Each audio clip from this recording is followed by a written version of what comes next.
4 माणसांसाठी असो किंवा एकट्यासाठी, स्वयंपाकात ना संपूर्ण एकाग्र करावं लागतं मनाला.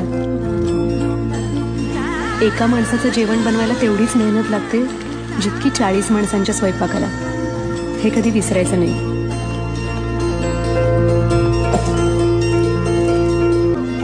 स्वयंपाक करणं म्हणजे काय? आपल्यातलं काहीतरी काढून त्या पदार्थाला देणं. तुम्ही काय द्याल तुमच्या भाजीला, तुमच्या आमटीला? मी ना माझ्या मनातलं सगळं सांगते माझ्या पदार्थांना. ते समजून घेतात आपल्याला आणि मग चव येते त्यांना. चांगल्या पदार्थाची पहिली खूण असते त्याचा वास.